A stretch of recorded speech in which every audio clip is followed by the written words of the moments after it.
This is why you might want to pick up a Micro Four Thirds camera in 2024.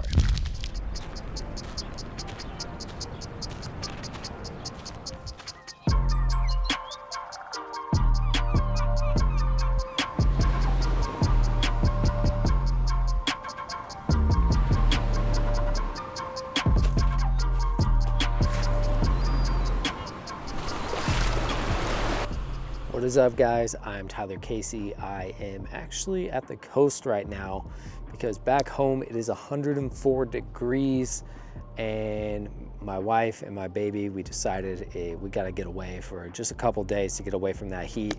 So we are out by the coast in Bodega Bay, Sonoma County, and I've been using the GH7 for probably about like a month or two now, and I figured it's a perfect time and place to capture a bunch of footage with it and make a review for you guys. I think it's a review, it's a follow-up. If you guys don't know, if you haven't been on this channel for a while, I actually used to solely shoot on the GH5. It was like, and the GH4 actually. And then I also bought a GH5S. So I was a big Lumix boy, Micro Four Thirds. I still have all those cameras except the GH4 I sold, but I love those cameras. They're great cameras. I still use them on my podcast today. Shameless plug, go check out the Cinepax podcast if you want to see a podcast shot on Micro Four Thirds. Lumix actually sent me their new GH7, and I've been waiting for this camera. The GH6 was kind of a letdown. I feel like it took forever to come. They kind of really changed the game with the GH5. I remember it had 4K 60 before any camera did, and that was huge. And then the autofocus was iffy, but other than that, it was a great camera. They dropped the GH5S, which had really good low light. It didn't have the internal body stabilization, but that was more like cinema.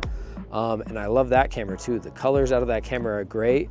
I've always kind of liked the Lumix colors, but yeah, we didn't really get anything for a long time. And then the Sony a7S III came out, kind of just the full frame game took over. So I'm glad that they finally dropped a camera and packed a bunch of features into it that I'm going to cover and test today. So let's get into it. Let's check out the GH7. So autofocus was one of the main things I think that held the GH5 back.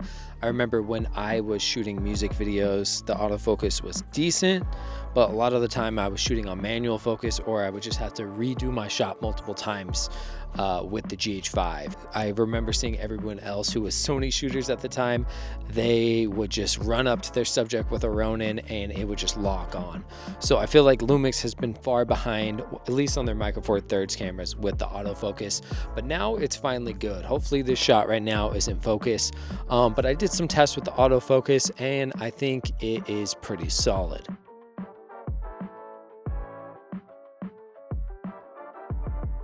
I feel like it's pretty much on par with Sony at this point, but I don't think autofocus is the main reason why you would want to get this camera. It's a nice feature that it has it, but I think my favorite feature is going to have to be the internal body stabilization. Let's talk about it. So to really talk about IBIS, I figured I would just walk with the camera, but this is something that Lumix has always really had. Even my GH5 was really solid at internal body stabilization, and the cool thing about this camera is that the lens and the body actually both stabilize. So you get some really locked off shots. This lens right here punches all the way into 60. So on a Micro Four Thirds, it's like 120 millimeters and it is super stable. So I think this is a really nice feature, especially if you're just shooting run and gun, shooting handheld, you can really get those locked off shots. Here's some examples of some handheld shots I was able to get. These are only filmed at 24 because I feel like if you're filming 60, you could finesse really anything. But this camera does shoot 4K 60 and it does shoot 4K 120, which I'll show some examples of as well. You're really able to get like some gimbal type movements just by shooting handheld. So I really like this.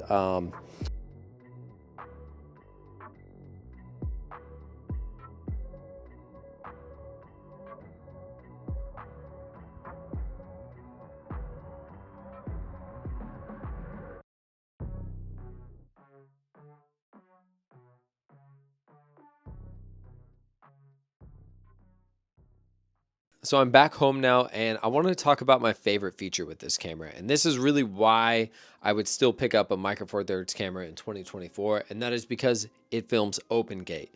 So this camera can record internally open gate, and it's 5.7K, and this uses the entire sensor. And what type of image this gives you is a cropped, it's almost like a 4:3 image. And you're like, why would you want to shoot 4:3 in 2024? And the answer is vertical video. If you're a videographer in this day and age, you have probably shot vertical video for a client, and you know cropping like an image like this, a 16:9 image, is not fun. You lose a lot of quality even within 4K, and the framing is just weird. And that's where OpenGate comes in, because OpenGate, it's kind of like the best of both worlds. So here's a video I took on OpenGate for an artist, and then here is a crop for 16:9, and then here's a crop for vertical, and you can see how easy that was to crop.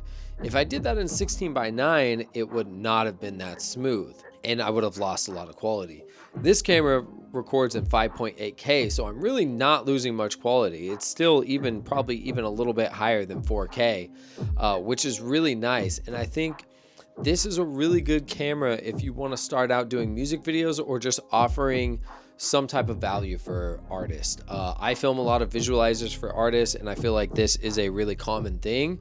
So I feel like you could really get this camera and make a ton of visuals for an artist and make some pretty good money doing it. That's been my personal favorite feature with this camera, and I plan on using it for artists a lot more often. Some features I didn't mention about this camera, because there are a ton. These ones are sick, but they don't excite me as much.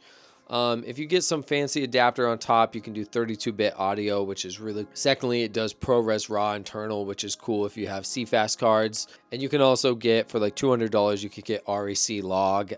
So you could use this as like a B or C camera for RE. I don't plan on doing that. Maybe I will do that with my business partner Andy's RE eventually, if we ever have the need to do that. But shout out to Lumix for sending me this camera, because I kind of lost hope in Lumix. It used to be my favorite. The GH5 was game changer. The GH5S was sick. And I still use those cameras and this camera on the Cinepacks podcast. But yeah, I'm finally glad they dropped another Micro Four Thirds camera, keeping it alive. So I definitely would recommend this camera to anyone looking to get into filmmaking for their first camera, or someone, I think it's a good podcast camera. I also think it's really good for like behind the scenes or like documentaries, or if you're filming artists, like I said, because that open gate you can really repurpose for social media. So if you're filming for businesses, real estate, etc., I feel like, and you have to deliver vertical content, this is a solid camera, because you can really film one angle and it's really not that much cropping, right? I'm gonna hop off this tree now, because yeah, it's go pick up a GH7. I got it linked down below. That's pretty much it. The weather's great here. Glad to be away from the heat.